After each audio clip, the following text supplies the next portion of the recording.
Good day everyone. Karong adlaw naa na pud tay i-feature nga usa ka site dinhi sa Barangay Malungkay Diot, lungsod sa Zamboanga. Kini accessible lamang via Basak going to Nasigid up to Sitio Humawas or via Barangay Maayong Tubig of Dawin going to Malungkay Dako up to Malungkay Diot. Ug kini gitawag nila og Humawas Hot Spring.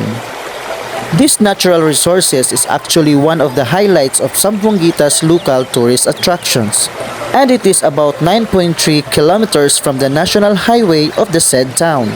Ang area kay dili kay siya tantong dako pero good enough na nimo para ikaw ay makaligo ug makalangoy-langoy. Perfect lang gihapon siya bisan og init or bugnaw man ang panahon.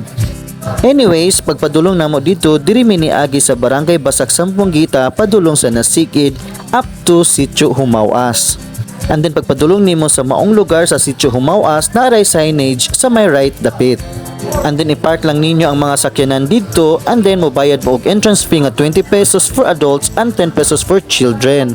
And then mulakaw lang mo og more or less 10 minutes depende sa inyong paglakaw padulong ani nga area.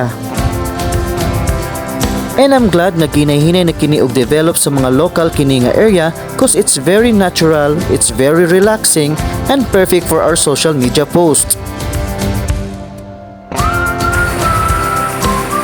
And take note, perfect lang gud ni siya pang kaligo and not safe for drinking kay naman siya sulfuric contents. And then perfect po kay ni siya sa mga skin diseases such as mga katol-katol ug uban pa.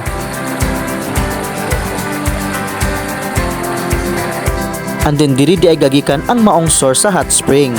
And then amazing lang po kaayo kay ang iyang color murag turquoise ug mura po greenish or bluish color, siguro reflection po ni sa sky. Para nako nindot gud kaayo siya ihulom, nindot kaayo ilangoy-langoy kay dili gud kaayo siya tantong init. So warm lang gud siya, so lamig gud kaayo ihulom-hulom well naa ka dinhi sa maong tubig. And then lastly, pahimangno lang no, so just in case magdala mo og mga pagkaon or mga ilimnon, dili lang nato ilabay ato ang mga basura bisan asa. So ato aning hipuson ug ato ang dadon og pauli para ma-maintain pud nato ang iyang kalimpyo na wala tay makita nga mga basura bisan asa. Kini gasa sa kahitasan mao nang ato kining galmon og protektahan, i-preserve ang kanindot ug labaw sa tanan, dili nato pasagdaan nga kini mahugaw-hugawan.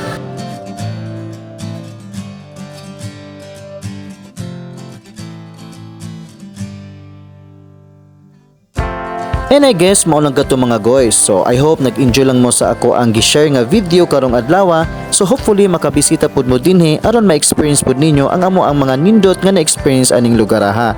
Thank you so much for watching.